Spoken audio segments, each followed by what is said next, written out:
Welcome to NightLore. Tonight, I have a story that's been whispered across the forgotten corners of the internet. A story about a town that vanished when the railroad stopped running, and about something that came back down the empty tracks. Some say it's just a local myth. Others swear they've heard the whistle in the dark. If you've ever woken from a dream you couldn't escape, or felt something crawling beneath your skin, this one's for you. This is the death train. You ever wake up and realize someone's in the room with you, but you can't remember who they are? That's how it started for me. The voice was a woman's, soft, familiar, but not enough for comfort. She said my name like she'd been saying it for years.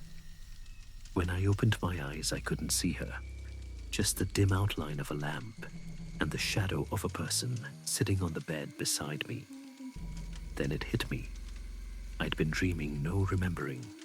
Tulsa, that damn town. I used to work there near the freight yard.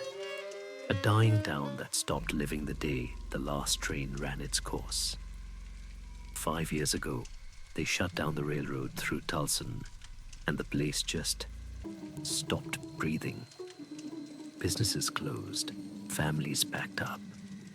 The rest of us stayed behind, either too stubborn or too broke to leave. That's when it began, the killings, and people started calling it the death train. The name made no sense at first. There were no trains anymore, just stories about a man named Harvey Stark, the old conductor, who used to walk the tracks at night, long after his job was gone. He'd talk to himself, wave at ghosts that no one else could see. But then came the sightings. People said Stark wasn't walking anymore, he was riding.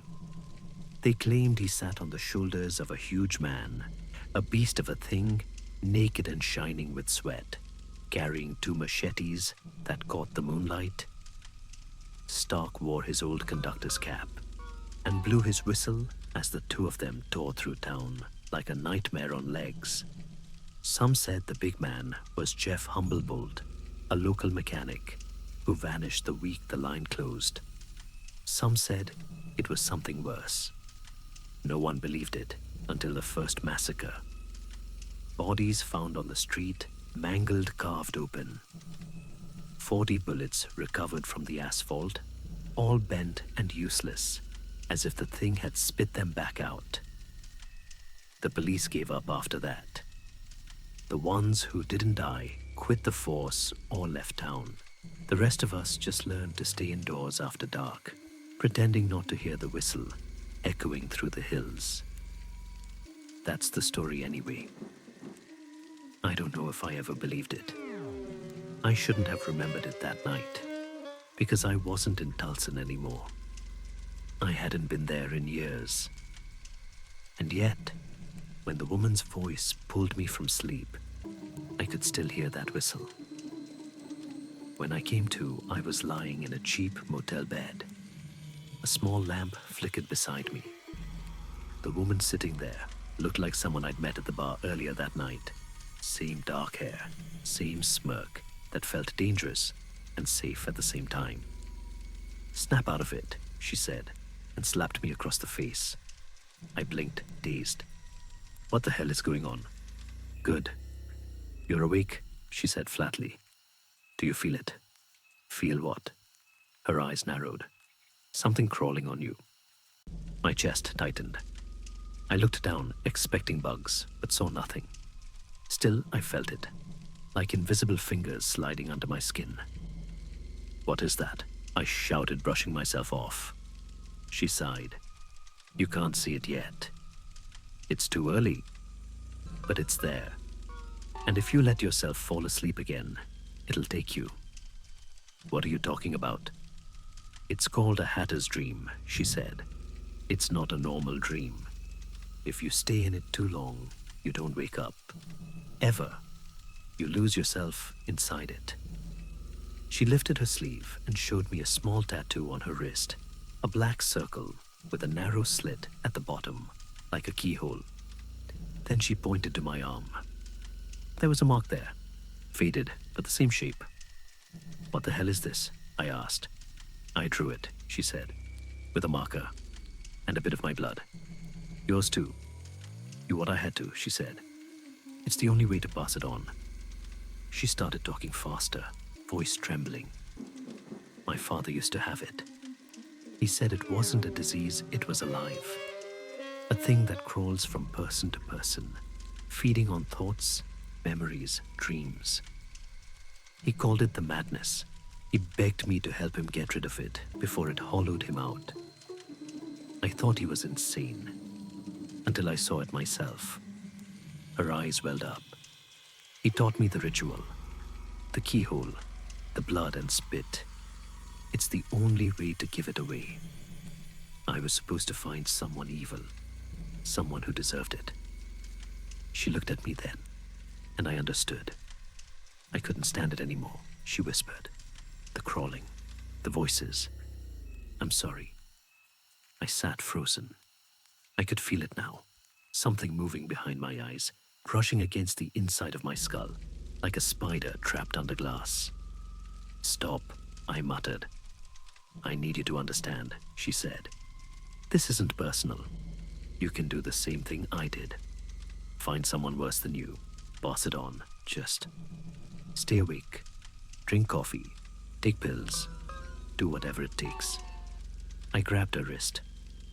Why don't I give it back to you? She shook her head, almost smiling. It won't work.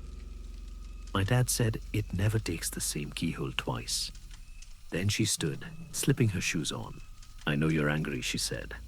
That's why I drugged you first, so you wouldn't follow me. I tried to move, but my legs felt like water. She turned to the door. Good luck, she said softly. Don't fall asleep. Then she was gone. I don't remember falling asleep again. But when I woke up, it wasn't the next morning. It was 3 days later. The bed was soaked. My body reeked. I was so dehydrated, I had to crawl to the bathroom and drink from the toilet just to stay alive. My head pounded like someone was whispering inside it, too close to the ear. I couldn't tell if it was a memory or a dream, because in those 3 days, I'd been somewhere else. Sometimes, I was back in Tulsa, running down the tracks as the death train screamed behind me. Other times, I was underground, crawling through candy wrappers and bones walls made of flesh that pulsed when I touched them. There were voices there, children maybe, crying, laughing, asking me to stay.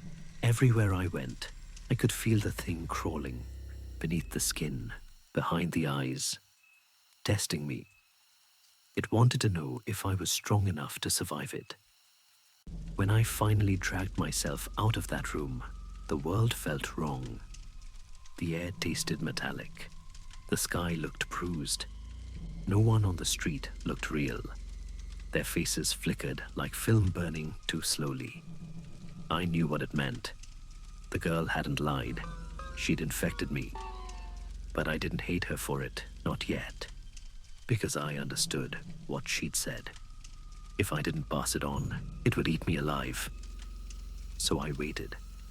I followed the itch in my skull. It whispered where to go, what to do. And after weeks of searching, I found her. She was hiding in an abandoned house just outside town. I don't know how I knew that thing in me, just pointed. When I found her, she was thinner, paler, like she'd been living off fear alone. She froze when she saw me. Don't, she whispered. It won't work. I smiled. You said it won't take the same keyhole twice? But what if I make a new one? She shook her head violently. You can't? He made me get it tattooed. Permanent ink. It won't accept another mark. You'll just... Her words broke into sobs. I felt calm. Too calm. The crawling inside me had gone still, as if waiting. You shouldn't have told me that, I said quietly, because that means I just need to cut it out. Her scream echoed down the hall as I stepped closer. She begged, she prayed, but it was too late. I raised my hand, and in that moment, before everything went red, I heard something faint, a whistle. Not hers, not mine. Something older, deeper, from far down the tracks. When I brought the blade down, the sound grew louder, shrill and pure, cutting through the night like steel. People in Tulsan still talk about hearing it. Sometimes they say, the old death train, coming down the line again. But I know better. It's not a train they're hearing. It's me. That was the death train.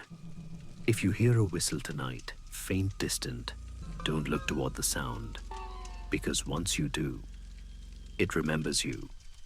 If you enjoyed this story, leave the lights off, stay awake, and subscribe for more tales from the shadows. Until next time, this is NightLore, where the dark remembers.